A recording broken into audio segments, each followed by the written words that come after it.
Hello and welcome to the Crystal Men. I'm Jim. And I am Tom. Hey, howdy, hey. And yeah, we're talking about Steven Universe. We're Steven Universe Rewatch Podcast. I should have introduced with that.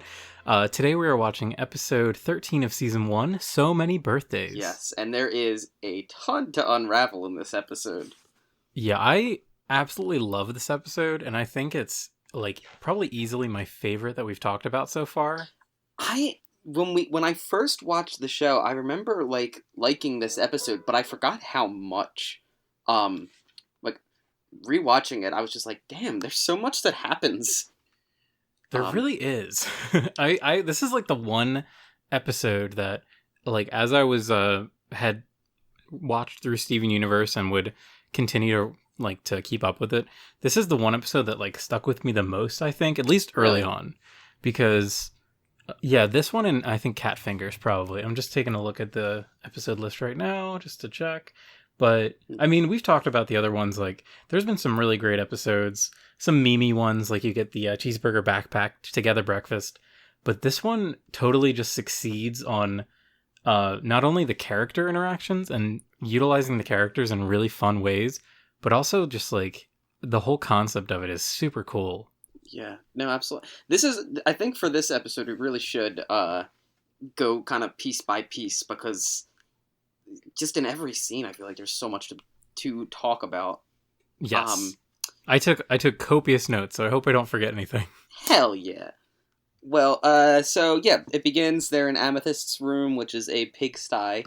On a personal note, that kills me. I have a very clean and pristine room.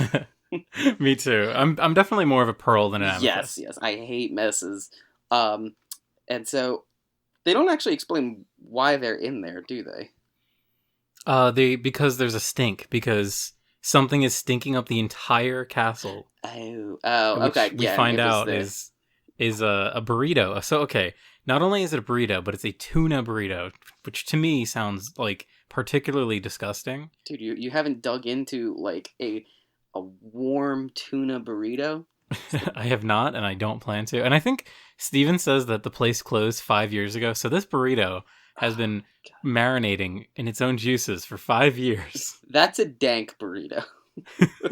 Also, another thing to bring up now, this is one of 2 mentions of Aqua Mexico. Yes, yeah, in this episode. That's a very good point. So I guess that's the official name for Mexico, but why Aqua?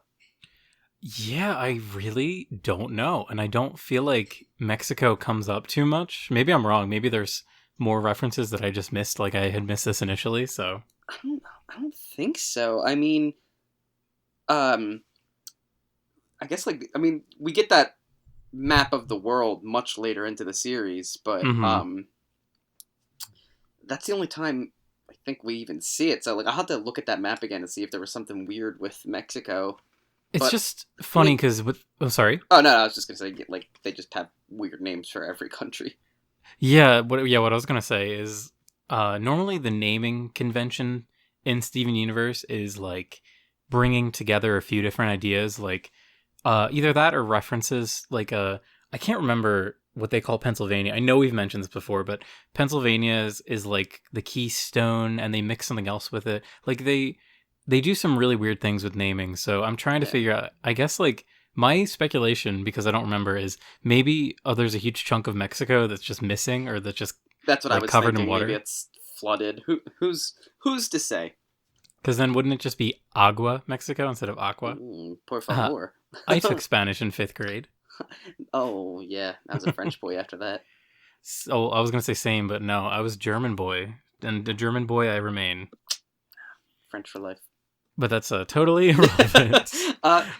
They find a picture of of all the gems and humans, which does answer one of my questions to a slight extent. There's definitive human interaction. I mean, I know we've seen the gems interact to warn humans before, but I mean, we don't know why they're on this boat. But we can only assume they're sneaking to kill Prussians.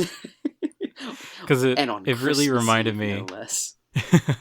Yeah, it really reminded me of that one famous Washington painting but I know that there's a lot, like It's a a lot. direct reference to a painting. I forget what it is. I can try and look it Oh, up really quick, it's but Watson and the Shark. whoa, oh, that's right. There's a shark. I forgot the shark element is like actually probably the most important part. And so everybody learned something. It's an oil painting by American painter John Singleton Copley, depicting the rescue of the English boy Brooke Watson from a shark attack in Havana, Cuba. Boom! You've been cultured. So, does this confirm that the gems have been to Cuba and they have had rum and cokes?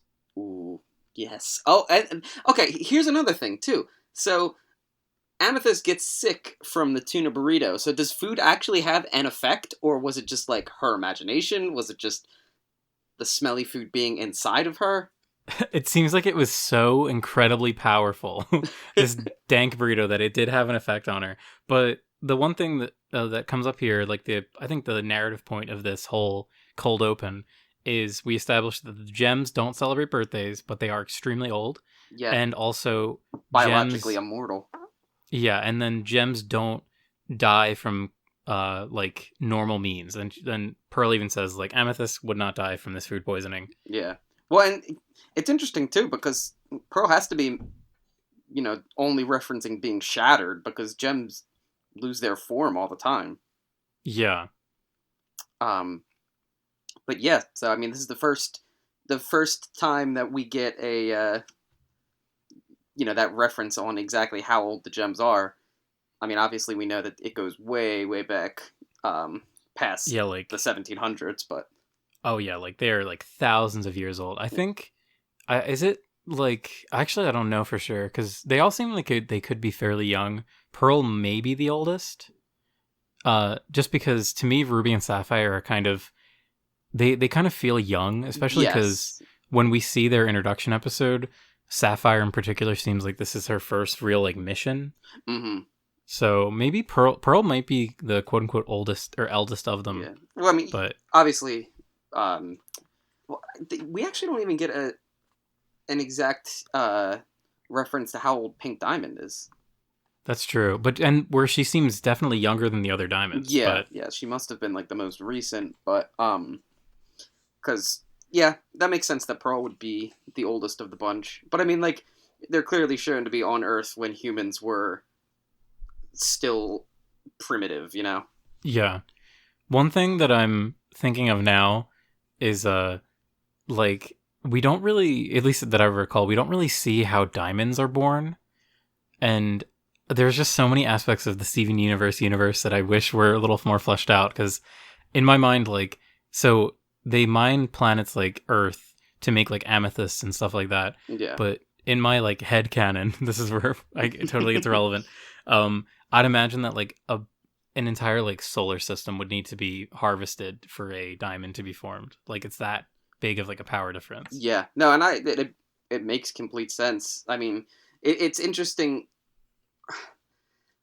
It begets so many questions because how did the first gems form? Like, Yeah, and these are questions that humans don't even know about themselves. yeah, So. like, because I mean, if they have to like manually harvest gems, I mean, like, did one just kind of happen naturally on a planet on Homeworld, and then it went from that? Like, was that white? And then, yeah, did she make the diamonds? Were the diamonds just always around? So many questions. We need that Avatar Origins episode from Yes. Korra. Just give us where we that find out how, two-parter. yeah, how the Avatar got formed or how the diamonds formed or whatever. All right, but yeah, moving on back to the episode. So this is where Steven is like, oh my god, there's so many birthdays that you've missed. We need to make up for lost time. What an innocent thing to think, too. Not like, oh my god, like, I'm dealing with ancients here. It's, Yeah. I need to give you guys birthday parties. This is, so I think this is a good time to mention, this is like a great Pearl episode. Yes, Pearl yes, it steals is. the show. This And, whole episode. Yeah, I think it's weird. I did this before, but calling acts, like saying this episode has acts. But Pearl steals, like, in every act, she has, like, a great scene or, like, carries it. But in this first scene with Amethyst, it's really funny. And then in this scene where we get, like, 3 vignettes, sort of, or, like, 3 scenes where each of them have a birthday. Yes. All really funny. Pearls was absolutely the best, though. Yeah, so the whole thing. So with Amethyst was kind of like whatever. Like it was cute that they had a ton of candles in the birthday cake. I like that because Steven makes a little joke about that. Sorry, there was actually one other thing I wanted to mention. Go for it. Pearl seems so excited to tell Steve, oh my god, Steve. to tell Big Steve about. He becomes Steve later. He does. No, she's so excited to tell Steven about how they're immortal, like how like she lit up at it. I think great. she just enjoys telling him about gem history and lore. Educating about his culture. Yeah. You're gonna learn today, Steve. Steve. It feels so unnatural to call Steven Steve. He is not a Steve. But yeah, no, so the first birthday, the gems are hesitant. They don't get any of the things. That, like, the amethysts was fine, but yeah, it's when we get the pearls that it was just... Yeah, the one thing I do like about the amethyst part is how the whole thing with the piñata, and she hits the piñata so hard it flies away, and then Steven's like, oh, well, there was supposed to be candy inside, and she gets like legitimately upset and is like, there was candy and you didn't give it to me? Us?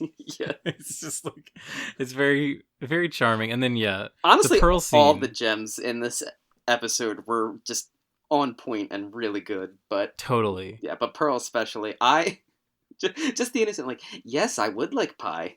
Which, I know. She's a liar, because we know she doesn't like food. Thank you. Yeah, I wanted to bring that up. I was like, oh, Pearl suddenly likes food? Because this is like a point of contention for her later. But so I love Steven. Yeah, Steven dresses up like a clown and is like trying to be funny, and he's like, oh yeah, it's funny to dress up like this. And Pearl's like, how? And then he's so confused at how clowns are funny and why clowns are inherently funny. It's really good. No sense. And then when she just got like legitimately upset that he was lying. Yes, oh my god. Just her delivery is just incredible this episode.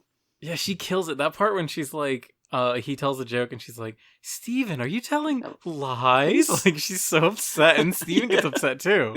I didn't do that.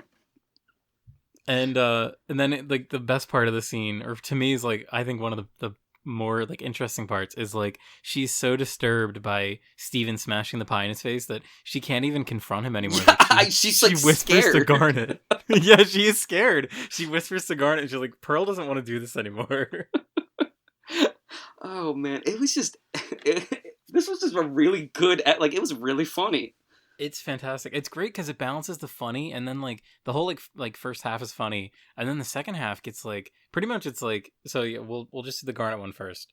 Yeah. Because then it gets heavy after that. Exactly. The Garnet birthday pretty much kind of brings up the idea that birthdays are for children, and that they're just like, they're too mature, they're too old for it. And then Steven is like, oh, maybe I am a little old for this. I did like Amethyst's baby war joke in this one.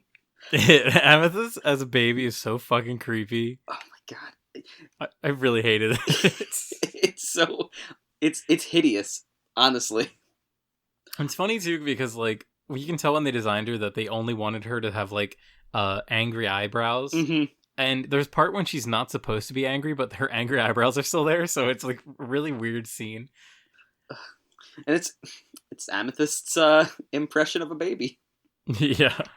Yeah, but yeah, so after this, Steven kind of realizes that, he's not so young anymore, because he is like 13 at this point. Yes, he's way too old to be the size and shape that he is. Yeah, and he's not, he is immature at this point. I mean, he's totally. He's very like young child, like if you asked me for an age, I would think, I don't know, like 10 maybe. 9 would be too young. Like I would say like he was like 10 or 11. Yeah, definitely. Yeah, like he feels very much like an elementary schooler, like on the cusp of that. Yeah, especially when he's doing all this stuff, which once again too, like, just from the gems perspective of things, they have no clue what's going on. Like, this must be so, if not annoying, just like why are we wasting time on this kind of thing? But they still Mm-hmm. do it anyway for him because they do love him, you know. Yeah, I like how patient the gems are with Steven. Yes. Anytime he has these weird, like, harebrained schemes, they're always just there. And I don't know, I think it's really interesting to imagine what it would be like to be thousands of years old. Because something that I read, like, years ago, and as I get older, I feel it, is when you get older, you feel time quicker because, like, the duration of time that you've been alive. Yeah, like the duration of this event in comparison to your total life experience becomes so short. Exactly. So yeah, like when you're 10 years old, 1 year was 10% of your life, but now when you're like 20 years old, it's only 5%. So for them, it's like maybe they don't even mind these little excursions, Because yeah, it's so because it's like, short of a time for them. yeah, it's like a blink or something. Yeah, I mean that's a very good way of putting it. But it's interesting too because I mean in the course of like 2 years, which for the gems is nothing, Hmm. they have so much personal development. Yeah. Um, like more growth than probably happened through the majority of their lifetime. So it's very interesting on the impact that humans wind up having on the gems because it's a totally different way of living for the humans. You know, you grow Hmm. quickly, you adapt, you change, um, and it's interesting to see how Steven brings that to all gems too. I mean, he's able to just change their mindsets so quickly because it's just a human thing, you know. Yeah, he's a force of good. He's a force of change. Our boy Steven. Yeah, our boy, Big Steve. Big Steve. So that's a good segue into when he actually starts subconsciously aging himself up. And I just want to say, I love the art direction of this episode so much. I think it conveys the theme so well. Like Yes, the first half is like all bright and cheery, and and they colorful. Yeah, yeah they keep doing like setting changes for every birthday. So it just like I don't know. I really like that. It adds a lot of color to it. And then he like they do this really cool thing with clouds in this episode where when he's like getting depressed, he walks into the boardwalk and all the clouds are like these perfect kind of geometric, not geometric because they're rounded, but like they're these perfect like rounded like brush strokes basically. yeah, And he gets like silhouetted and then he grows behind it. And then we actually see him. He's like become teenage Steven. He's got like zits and everything. it was a great way to do that.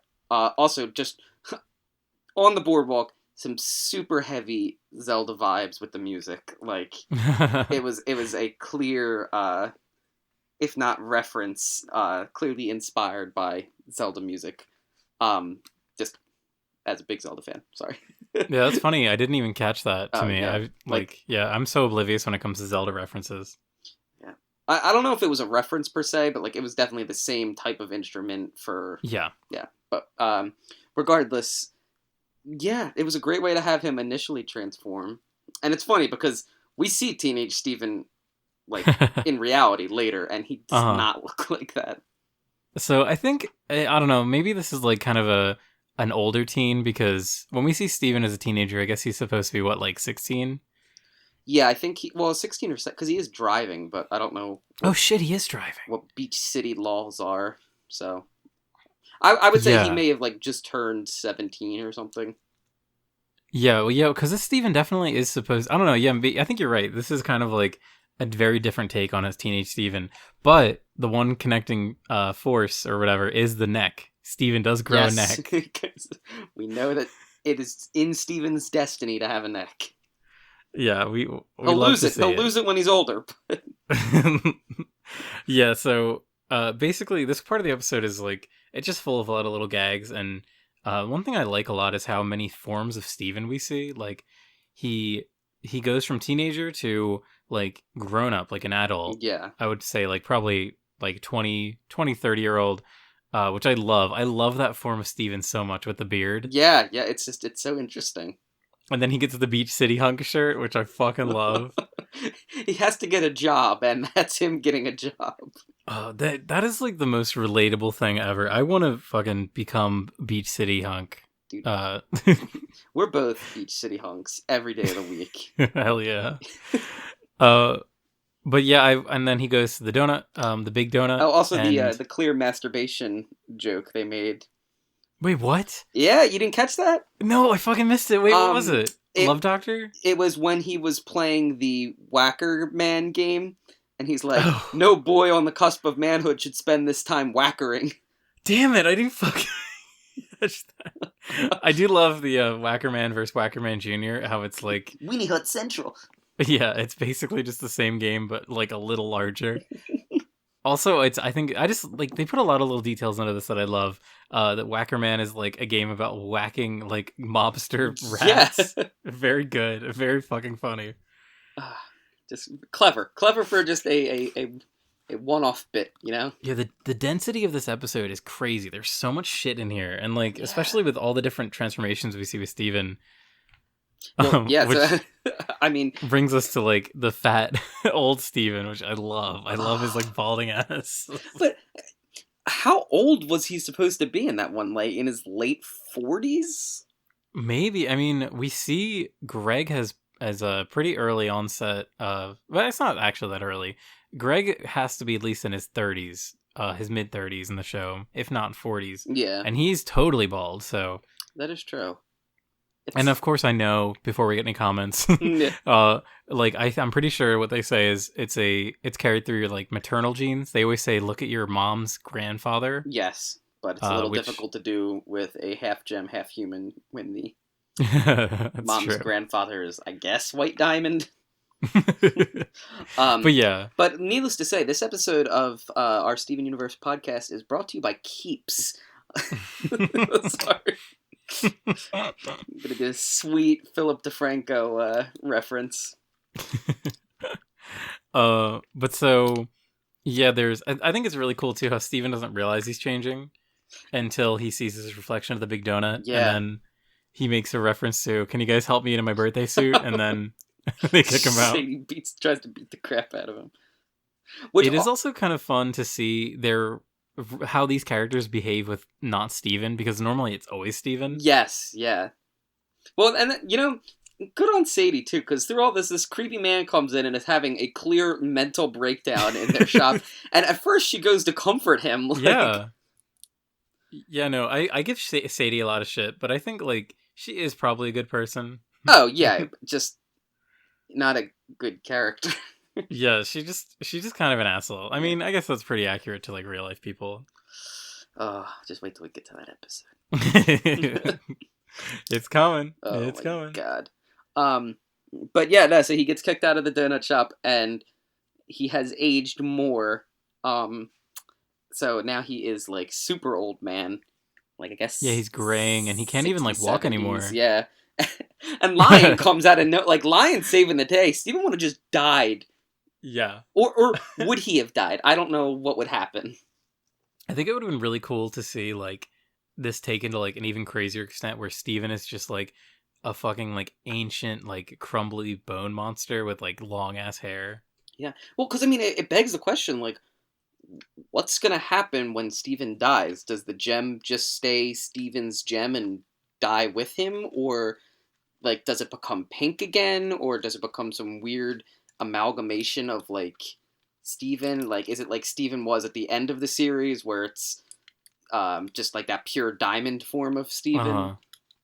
This is a chilling question. Yeah, this is like what I mean, because unless he's either A, biologically immortal like the gems and just his body can adjust to whatever age he feels, so he could just make himself be young forever, or B, he's gonna die of old age and the gem is either just going to be sitting in his carcass or... his carcass? He's like an animal. Yeah, just on the street. We use the word corpse when we refer to humans. I think carcass. Actually, yeah, he isn't a human, so I guess we could call him a carcass. But like, what's going to happen? Like, is Pink just going to come out and be like, oh, that was weird? Like, dude, I was thinking about, when you said that, I was thinking like, that would be so fucked up if like Steven dies and like, I don't know, let's give him a generous like 60, 70 years after the series. Yeah. Pink just reemerges like normal. Like not even like rose quartz. She's just pink now. And she's like, huh, that was weird. And then just like fucks around and does shit. Yeah. And like, or will it be even creepier where it's like, it's Steven as just a pure gem, but it's not Steven because he died. Like I don't know. Yeah. It's like the essence of Steven, but not him.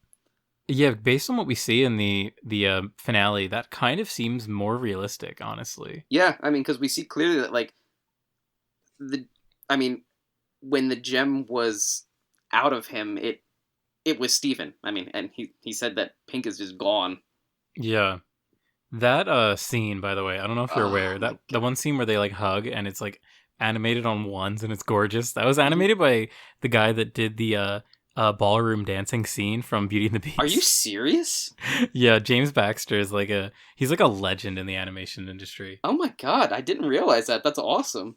Yeah, he's like really highly regarded, and that scene in the finale where they hug is like fucking gorgeous. I was It's like so good. I know crying my eyes out. that whole finale was just just great. But we've Yeah. got hundreds of episodes before we get there. So yeah, just to go back. So Lion saves the day, and picks Steven up and takes him to the gems. Which also, this was the first episode that we see Lion make a reappearance in, right? Yeah, I wanted to mention that earlier because we see a little gag with him in the beginning playing Yeah, with the party hat. But yeah, you're right. he's just part of the gang now.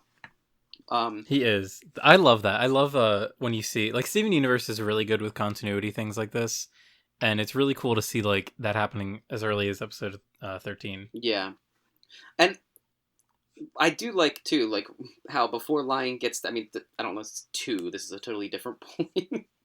um, when Lion is traveling to the gems, how they're all discussing how like, oh, this was actually kind of fun, and he actually changed their opinion on birthdays, which was it was just nice to see that like outside of Steven being there, like the gems kind of took everything to heart.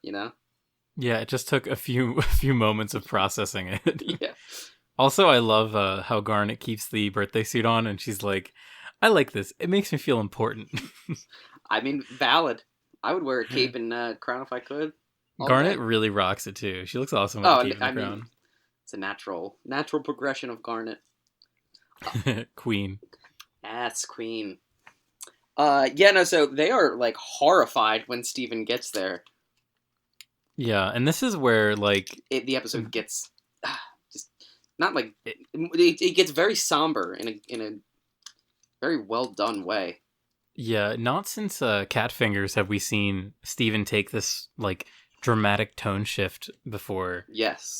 But it works really well, and I think Pearl sells it the most because Pearl is so distraught that she can't even be near Steven. She can't even keep it together, and I think that is like, I know this is like a cartoon for children, but that is like honestly pretty like well written and pretty powerful, I think. No, it made a lasting impression on me for sure. I mean, just uh, Pearl having that happen was just very powerful, and then even seeing Garnet too, like not have an answer for the first time. Mm-hmm. Try Resort shaking. resorts to violence. Yeah. I love that she says that. She's like, I didn't know violence is the only thing that's left. But I mean, Pearl was willing to take a pie to the face, which is the antithesis of Pearl. So Mm-hmm. shows the the lengths I they'll love go. that she has to be the one in the clown too. Like it makes it like funny, but it also like makes it hurt more because it's like, I don't know, it's a real gut Yeah. punch moment. Oh, absolutely. She has to sell it because she's the most opposed. But yeah, no. Pearl in this episode just killing it the whole time. Yeah. And so I don't really understand why them arguing ages Steven backwards. Like, I know he was just telling them to stop, but like, I think it's because was it like a moment of adult maturity or like? yes. Okay. That's how I interpret it. I interpret it as like normally he is the irresponsible one and they're constantly reining him in. And this is a time where he was trying to like be responsible here. So that ages him down to, because like when he's super old, like that scene where he's like ancient, he can't even do anything. Like he just is basically useless. Yeah. So it brings him to an age where he's like, has more like power, I guess, like responsibility. Yeah. Well, And that adult age where you're. Oh, real fast too. Horrifying the way they make yes. Steven look. Oh yeah, I wanted to mention that there's a little animation of Steven as like ancient, like when he's really ancient and he's laying on his back and he's breathing with his eyes and mouth open. Yeah. It is animated so well, and it's like, I mean, this episode has good animation, but that is like animated way better, and it looks really smooth, and it makes it really creepy. Yes, it ups the creepiness to 11 for sure. Just because it makes it look so distinct too. Yeah, like Um, that's an image that you have in your head. Like when you've seen it, you like can picture it in your head. It's that vivid. well, that's the thing. It's funny because when I remember this episode, that's the first image that always comes to my head. Yes, same. So they do a great job of using that to emphasize everything that's happening.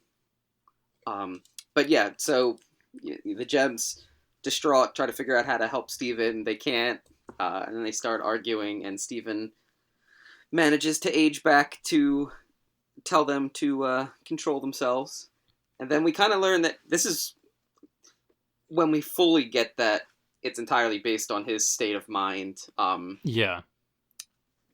So they just tell him to return, like be himself, and himself, him, himself. Sorry, is that of like regular young Steven. Yeah, and I think it's Amethyst. It says, "Steven, stop being old," or like, "Stop thinking about being old." Yeah. And I really do like the scene where he's like, kind of working through his emotions, and he keeps shifting back and forth, because it's like when he gets younger, when he's a teenager, like, oh, he's so close, like, oh yeah, just like do it again, and then he says something that brings him back to like the fat, short old Steven, and I don't know, I really like that scene a Yeah, lot. because it's him coming to terms with everything and processing it. And it's being able to see the physical ramifications of that is just nice. But And yeah, that's something that we've mentioned, I think, probably every episode. And I think it's kind of important to mention a lot. But Steven's powers are really emotion driven. And this is like a perfect example of him like showing that they really are like his out of control emotions are something that he needs to rein in, and he needs to learn how to like control. yeah, and become more emotionally stable. Um, Not that he's unhinged right now or anything like that. Just more adult like. Yeah, he's just like a teen. Yeah. Well, Like your classic teenage paranoia. and it's funny too because you know again much later down the line when it's his birthday and they're celebrating and we see the scrapbook of all his birthdays, like the last 3 or 4 ones he has not physically changed at all because Hmm. he's just been in this kind of young emotional state this whole time. Yeah, and it really like perfectly explains that. Like it's one of those things like in cartoons they always have to kind of hand wave away all these like, oh, why don't the characters age or blah blah blah. But like, yes, the reason why Steven looks this way is because he is still this mind like, and honestly, if it wouldn't be for like some of the outside forces, I feel like Steven would probably almost never change. Yeah, he would have stayed that way for a long time, but I think everything that well, it's telling that it's not until after the series finale when he kind of takes the responsibility of uh, fixing all the damage that's happened to these gems and like saving the galaxy, basically. Um, Hmm. Him taking on that responsibility, then he ages up and becomes more adult like. A size that makes sense with his age. But it's him maturing, and it physically shows.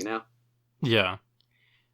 So yeah, and then I think that pretty much just ends. Oh, it actually ends with a funny gag where Steven actually didn't transform his whole body. Yeah. His lower half is still like teenage Steven, which is kind of raises some uncomfortable questions. Oh, But and when he ages back to young Steven, he looks younger at first. Like his he top does. looked like a baby. Like Yes, I was when I saw that I like laughed out loud because I was like, oh, I don't remember them doing a gag where he de-ages, but it's like his face and also the shirt being too big for him because he's still wearing the B-chunk shirt. yeah, but like I don't know if like that was something that was just kind of left over and they were supposed to have him like become younger first before becoming older or what, but it Yeah, I just don't it know. looked very weird. Like that was clearly not his normal face.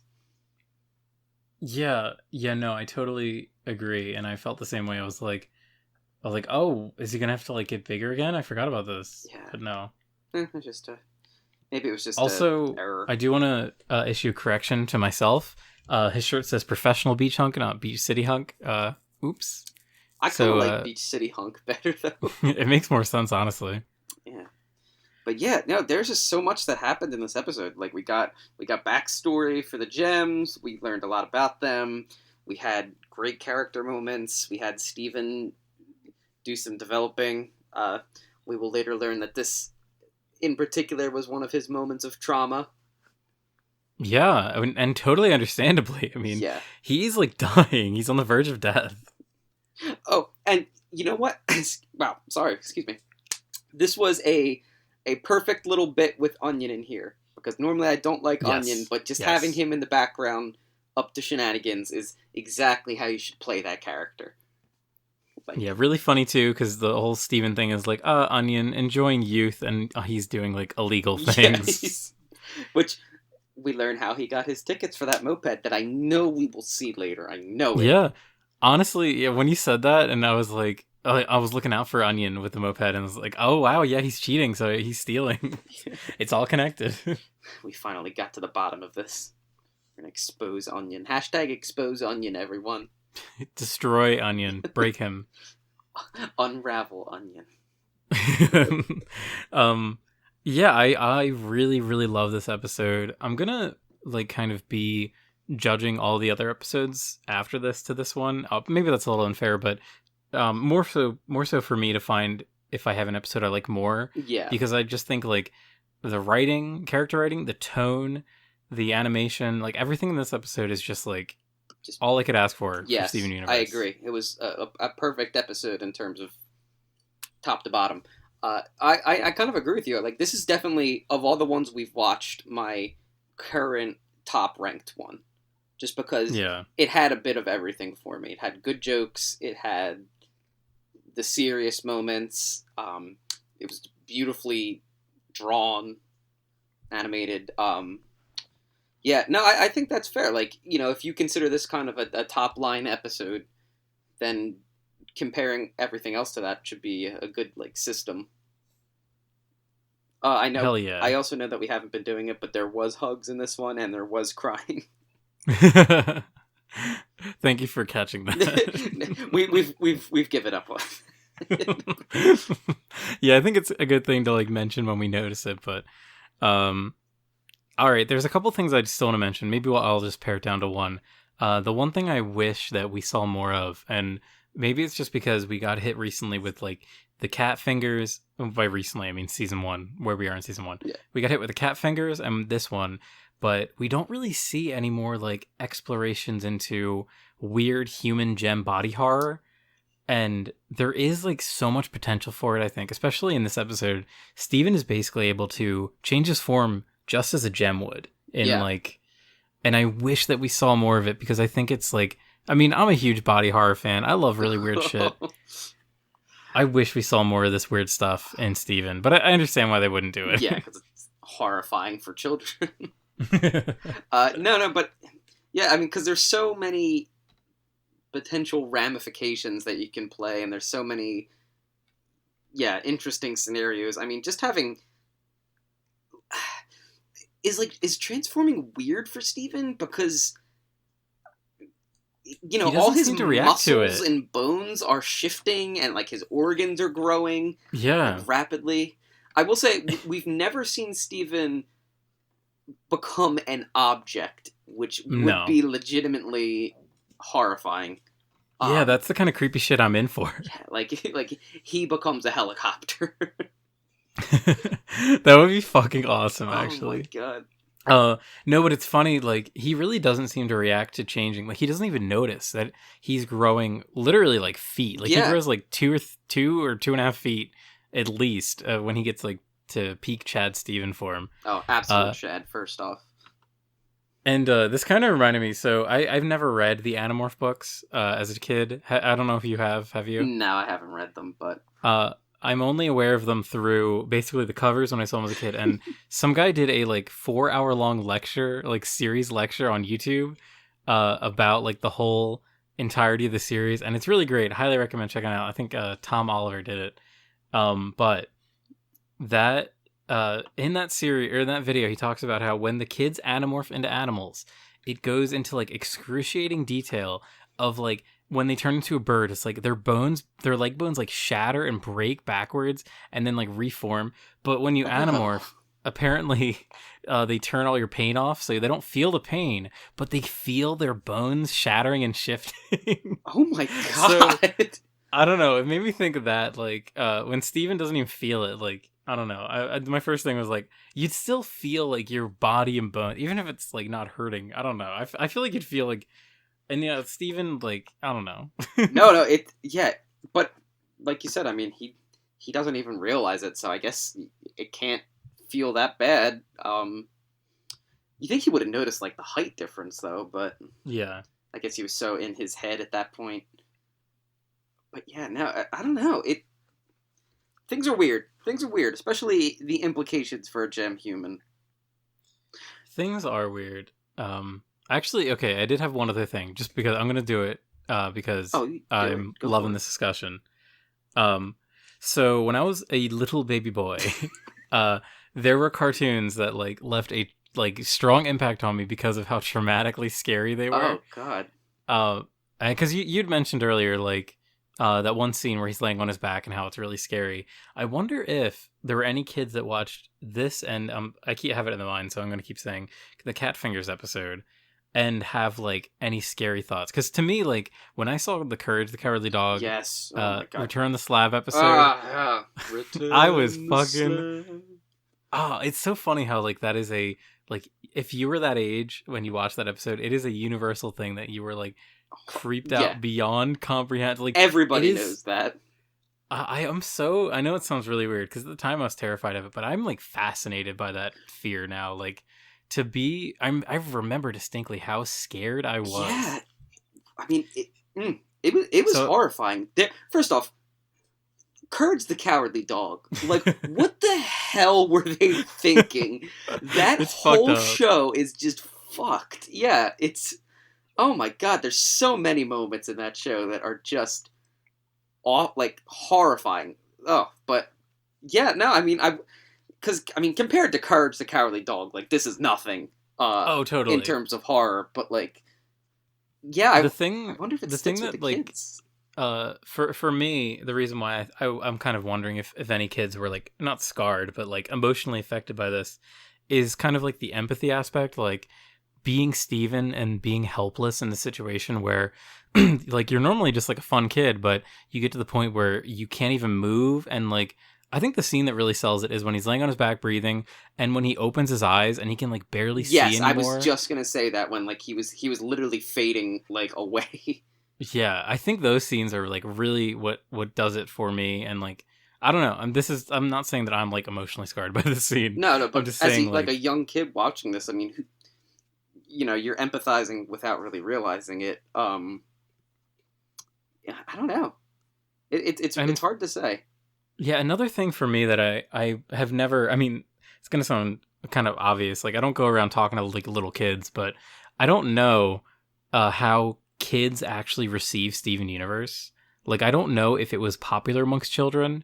All I could see on the internet was people who, I'm presuming my age, people who are not children, like the target demo, talking about it, and like people that are really into it.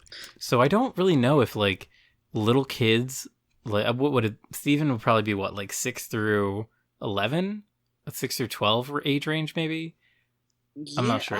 It says PG, so I don't know, but yeah, I mean, I don't frequently get the chance to sit down with children and ask them about their cartoons.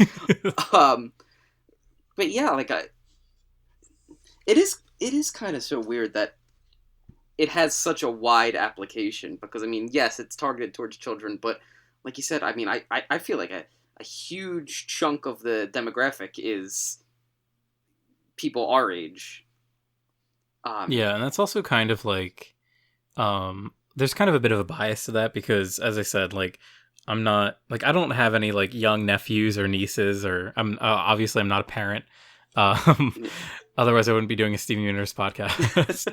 But, like, I haven't ever even like known any children, or like the few children in my life, like younger relatives or whatever, I've never seen them talk about Steven Universe. So I just think I wonder. I mean, obviously Yeah. the show got several seasons, so it must have had some like success, but Yeah, it's such a good question because I have no clue. I mean, like my younger nieces and nephews. Uh, sorry, cousins. I don't have any nieces or nephews. My younger cousins. They they're like Disney Channel always yeah. like the live action stuff. So I don't know if like they watch these kinds of cartoons or what. I mean, granted, this like Steven Universe is done and over with now, but like when it was happening, they would have been too young for it anyway. Mm-hmm. It kind of makes me feel like if I was a kid at that age and Steven Universe was on, I feel like it would be one of those shows that I really liked but was really embarrassed about liking. Like this is, I don't know. This is maybe a thing that I don't know if I was alone in this, but there were a couple shows that I really liked, like Code Lyoko. I loved Code Lyoko. Oh, Code Lyoko! Wow, that's bringing it back. But I was so embarrassed about liking it. Yeah, I at get the it time, though, of course. especially at that age too, where like if if the majority of people in your class or school doesn't like something, you are embarrassed to Yeah. share your feeling. Like it's so weird because once you become an adult, you're like, screw you. Like I like this thing. If you don't like it, shove it. But Yeah. as Hell a kid, yeah. it's so important. Yeah, like I remember. I'm trying to think of a specific show. I don't know. For Like me, it was Code Lyoko. That was the one that I was like, I wouldn't even talk about with anyone. I was so embarrassed. like I definitely watched Pokemon longer than like to the point where like I felt embarrassed that I was watching it as a kid because like I'm sure nobody else was, but who knows? I'm sure people were like, but Yeah, and we are like a little, I don't want to say we're too unique, but we are like the generation that really got Pokemon first. Like the Pokemon anime was airing when we were like that perfect age yeah. for it. So I mean, like there definitely, and I relate to this too. There was an age where it was like not okay to watch the Pokemon cartoon anymore. yeah, by like And third or like, fourth grade, like it was like the third Pokemon game had come out, or was that's not true. That one came out like when we were in like fifth grade. But like let's say that like fifth grade, you kind of feel embarrassed for watching Pokemon because nobody's talking about it or watching it anymore. mm-hmm. But it's like that's so stupid. Kids don't give a shit. Yeah, it's funny because I've like totally regressed. Like, I don't really watch TV too much, and whenever I do, it's always cartoons. Like, I know. I'm kind of thinking the same thing. such Like a child. I never watch TV, but the shows I watch are anime and cartoons. Yeah, I mean, I try and like with movies, I'm pretty good, but with TV, Yeah, it's like yeah. I don't really care about so much TV out Neither there. do But I. Like I'll YouTube. That's fine. If there's something I want to see and it's not on Netflix or Hulu, I'll just wait till it's on Netflix or Hulu. Because yeah, for real, I just for don't real. care enough to be like, I gotta watch Modern Family season 9. That's like the perfect example of a show that I do not care about whatsoever. Gotta be up for that, or 90 Day Fiance. Gotta watch it. Okay, I do like okay. 90 Day Fiance. Yeah, I'll fight I know you. we were just talking about it last episode too. I will fucking fight you on that. I will watch 90 Day Fiance It's just every day. the cringe. Oh yeah. Oh. Yeah, I can't believe. Yeah, we did just mention that kind of recently. We were talking about Big Ed. Yeah. Yeah. Okay. Not to go off another tangent. This will be the very last one, I swear. But I was watching some 90 Day Fiance just before this recording, and they are marketing the hell out of Ed, and like they have like a new like quarantine series, whatever, where they're just like filming them at home, and Ed is like the first face you see. It's all about Ed, and it's just like, damn, they were really pushed because he blew up. Oh He's the yeah, guy that yeah. I blew up. mean, people love to hate on him. The big old creep himself. If you have no idea what we're talking about, Google 90 Day Fiance Ed, and then you will know instantly. Yeah, you will understand why. Then we're gonna start a 90 Day Fiance spin-off podcast soon. No. Keep it the Steven Universe podcast, but only talk about 90 Day Fiance. Very good. But yeah, no, great episode. Yeah. All right. Loved it. Absolutely loved it. Yeah. Thank you so much for joining us. I think we're gonna wrap it up here. Yeah. It's been a blast. It has been. I really was so stoked for this episode, and this is probably my favorite one we've done. I love this discussion so much. Yeah. There's just so much to talk about. It really is. And I need to check the next episode. Next one is going to be Lars and the Cool Kids, which I don't know if we'll have as good of a discussion with that one as we do with this one, but definitely join us for that one. Yeah, I'm trying to think. The next really good episode isn't for quite some time. I think the next really good one's when Pearl teaches Steven how to use the sword. Yeah, I think that's episode 16. Yeah. So I'm really looking forward to a lot of these coming up, though. I'm really excited for Steven and the Stevens. Yeah. Really good. But yeah, we'll get to that when we get to that. Yes, sir. But yeah, until then, it has been fun, everybody. Yeah, thank you so much. I'm going to use this time to plug our podcast. If you're, I don't know why I'm plugging our same podcast, but if you're watching, definitely watch. Yeah, keep watching. Definitely give us a like if you're on YouTube.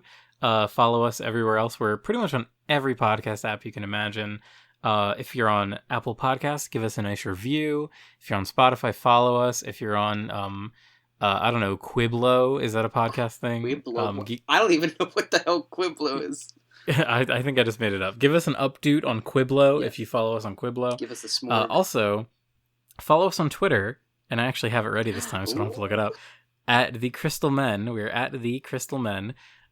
Recently, I posted a picture of our Gemsonas, and I just want to give a little shout out to at Lot Paisley, who commented, these are looking really good. Or sorry, these look really good. You know, Lot Paisley, you look really good. So thank you. Yeah, thank you so much. Love it. I drew those, by the way. Yes, Jimmy did a great job. I would like to draw them more, but I've been having hard art block lately, and I'm not fucking feeling it. I have never been enough of an artist to have art block, so. But for everybody who likes or follows us, I will do one push-up, so get me buff. Yeah, get Tom get buff, me guys. Ripped. All right, and with that, I'm gonna say goodbye one last time. Goodbye. Bye. Bye.